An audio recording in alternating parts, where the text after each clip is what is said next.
So when I actually load up the MPC 3.6, I will have the platform like this, right? And I'll have my MPC Live 3 up, and I may have done a track. Now, what I prefer to use are the plugins inside of my computer, because they just need more power and it'll do more work. Now, to feature example this, for example, here I've got this plugin right here, which is a great plugin, Brainworx. This is on sale this past holiday season. I got it from a place called, I think it's Plugin Boutique. $23 or something like that. Normally sells about $74, and I got this one here too a while back. And this one here is the SSL EQ. It's a great plugin as well. Now I use that. I want to bring let's see. I also want to bring in here something like a compressor. Let's go here to VST3s, and I can get some here. Now I like Akai stuff, and the Air plugins are good. But I need to have a really strong, great sound, something that can really affect the sounds I have, because I just want to have a great sound. That's it. I mean, pretty much that's it. So I go down to here. I want to get an SSL compressor. We go SSL G. That's what I prefer for this demonstration. So I've got these things set up here. You notice here too, of course, I did before my last couple of videos. I went here. You can see we turn this down here because you can't hear nothing below 20 hertz or above 20K, right? And then here I made sure the model makers here, I want to make sure that what's in the bottom stays in the bottom. And it becomes the model. It's supposed to be like a bass guitar, a bass synth, and a bass drum. Next. What we have here next is, I'm going to select something I want to use in this next setup I have here. I want to use probably, one of my favorite things is this one right here. I'm going to use this boom bap EQ. I made it so it's more boomy for hip hop music, right? And let's turn, look, is this on? Yeah, it's off. It's on now, great. And you see it here. I can turn them off and on. So I'm going to turn these off, like that. And you see they're all off. This is off right here. And now I'm going to load in the track. This is more boom bappy right here. Let's call it count.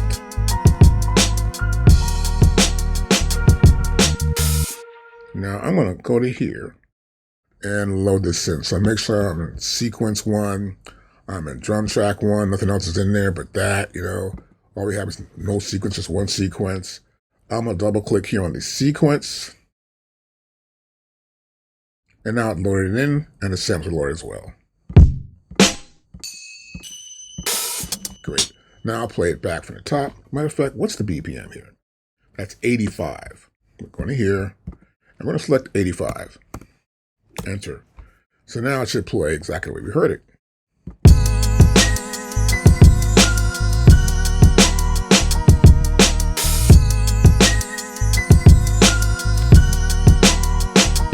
Okay, pretty simple, 2 bars. Now you notice here too, it comes to like 0 dB, which I like a lot. That's really cool. So I make sure it's there.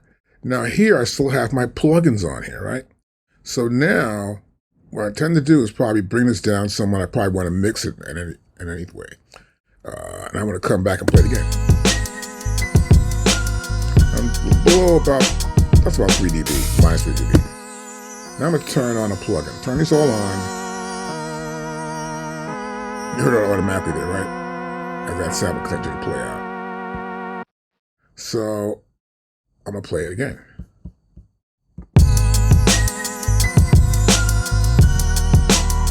Turn them off. Hear the difference. Automatically. I'll turn the compressor off. That's pretty deep. Now I'm going to bring down the track. So I'm going to go over 0 dB. Don't want to go over that.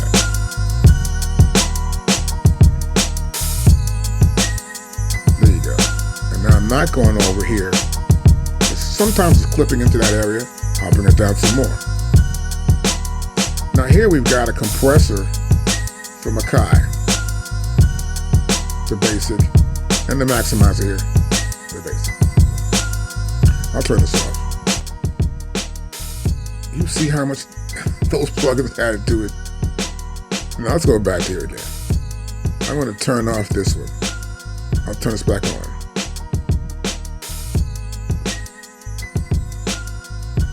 You hear this back, it's only dealing with the bottom. Not doing much to it all.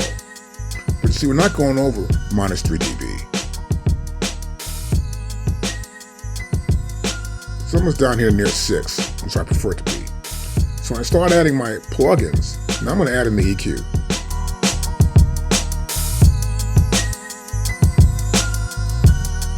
Kind of added so much to the mix.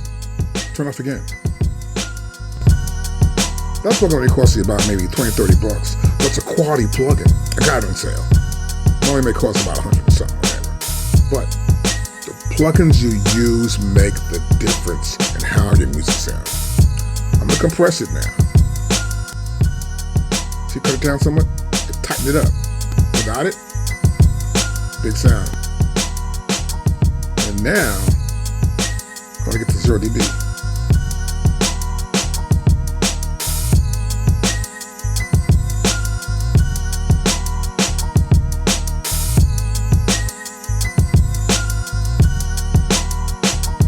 You see that right there? I'm right about here at minus 3. That's a pretty decent sound. I'm not going in a red. I'm leaving headroom here, so in case I hear this back in a Jeep or something, they can turn it up, pump it. Makes no difference to me. It's gonna rock, no matter what. I turn all this off. That's how low the sound should be, you're hearing. That's how you should mix it to that level. And so what I normally do, what you should probably do too, is the same thing. You get your outputs right here. You figure out what you want to use for outputs. Right here in my master output. And then, I like the way the setup sounds, great. I can put it on, hear how my track sounds, and stop it, and go back to mixing my track up. You don't want to go above 0 dB. You want to get a quality output from your MPC software. This is a track I could have made actually in my MPC Live 3. Pull it in here, but here I get to hear the differences and make it really logically work. Inside the MPC 3 Live 3, I can do work, it's cool, but I need to have a really great sound. And it sounds great in here, but I want to also put it someplace, put it in another software maybe. I want to hear the sonics of it. How good is it? And it's the only way to actually figure that out.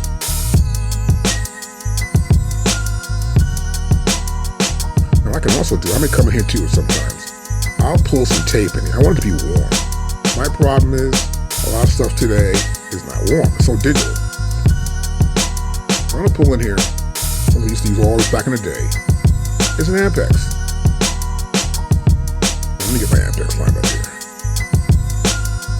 Here. And you can hear the warmth in this track now. You turn it off. Turn it on. You can hear the difference. Quality plugins make a difference. Let me turn them all off. That's how the track really sounds. And it's right near minus 3, up to here, this is down to here. Once I add my plugins in,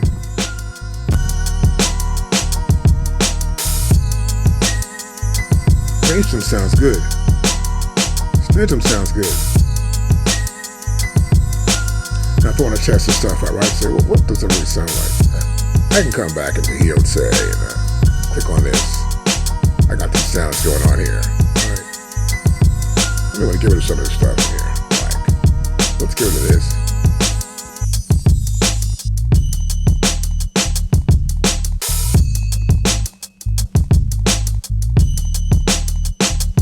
Just the beat alone. See that? I'm right here. I'm near 0. I really don't want to be there. I have to come out here a little bit more. Leave that headroom right in here. I want my beat to be nice and tight.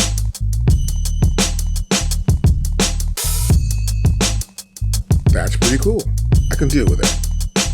I want this room in here to be airy later on in the mix. And this is why I prefer to use quality plugins. If I turn this off, I'm down there. I prefer to mix like this and then put my plugins on and go back and forth. Here are the quality plugins and then not hear them so I can see how the mix is going. You want to make the mix great here, and when you get here, it's going to sound smoky. Any questions, hit me up, of course, at SampleKings.com. I do give lessons on any software. I can work Pro Tools, Logic, Ableton Live, Studio One. What else is there? I don't care. Whatever it is, I can work at Cubase, all of it. I am a recording engineer. This is what we do for a living. I'll see you in a few. In the next video, that is.